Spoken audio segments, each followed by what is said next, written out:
Why do people fail to recognize the power of hate? Hate bombing makes the world go round. Humanity will never be free of hate. The world's most inconvenient truth is that hate is as powerful as, perhaps even more powerful, than love. Look at how many loving couples end up hating each other. So much for love. How many people who hate each other end up loving each other? Practically none. Hate seems a much more natural state than love, though humanity pretends the opposite. The woke are trying to cancel hate to defy nature itself. Shouldn't Judaism and Christianity hate each other, given that they believe in opposite messiahs? Well, historically, they did. But America, in particular, has tried to hide the hate these two religions have for each other. Nevertheless, a few brave people have done the unthinkable and actually thought hard about these things. These days, this approach is sure to get you cancelled, but last century a meaningful debate could be had. In a sense, Christians are duty-bound to condemn Judaism as a sin, the biggest sin of all, the original sin. According to Christian theology, all Jews were supposed to recognize Jesus Christ as their Messiah.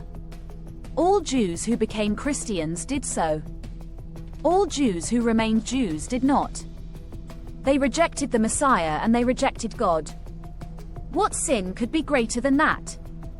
Who else refuses to acknowledge God? Who else is blind to God and opposes God? The devil. To fail to recognize God, to be his enemy, is to be a Satanist. All of that is baked into Christianity. And Christian history reflected that until the last 70 years, when Christian America suddenly became an astonishing cheerleader for the land of original sin. The Christianity of the USA is nothing like the Christianity of Europe. It's more or less a different religion, with a wholly different theology. European Christianity remains dominated by Hellenic Roman Catholicism. American Christianity, from the outset, rejected Catholicism and developed in an entirely different, idiosyncratic, Protestant way. The first Protestant, Martin Luther, was a virulent anti-Semite, and many Protestants, especially in Germany, were pathologically anti-Semitic. But American Protestants never reached the anti-Semitism of Europe. In fact, they were extremely phobic towards Catholics, many of their ancestors having fled from Catholic persecution in Europe, and the Jews didn't receive as much hatred, contempt and discrimination as Catholics did. Wealthy Jews became singularly influential in the USA. Jewish Hollywood captured the Protestant mind. And slowly but surely, all the corridors of power in the USA were walked by friends of Israel. Nowadays, it's compulsory for American politicians of whatever stripe to gush over Israel, and to pledge their infinite support to those who reject the Christian God. Seriously, you just can't make this stuff up. It defies all logic, or it uses the logic of the madhouse. You could imagine American Christian politicians pledging their support to the devil. And imagining that to be 100% compatible with Christian theology. Judaism, just to be clear, completely rejects Christianity. It says that Christians believe in a false god, i.e., that the Christians are satanic, and preaching a false message promoting the anti-Messiah. You can't have a debate about any of this in America, since the USA is probably the least free nation on earth, where free thinking is thought crime, and will get you cancelled immediately.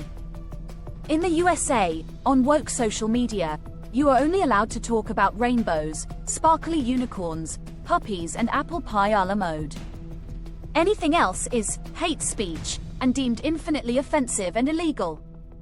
When will the USA start forcing social media companies to enshrine the First Amendment in their terms of service, as opposed to inserting the anti-First Amendment into them and censoring and banning everyone who dares to say what is on their mind? How do American social media companies differ from Nazi book burners? Both are in the game of destroying whatever opinion they don't like and don't want to listen to. George Orwell said, "If liberty means anything at all, it means the right to tell people what they do not want to hear. You have no such right in the USA. You get cancelled on the spot. There is zero liberty in the USA. You are forbidden from saying what you believe to be true. The true test of a nation is to what extent it discusses difficult intellectual matters. America doesn't discuss them at all. America has legions of influencers and no intellectuals, at least none that has made it to a position of any public prominence. All difficult subjects asking difficult questions are taboo.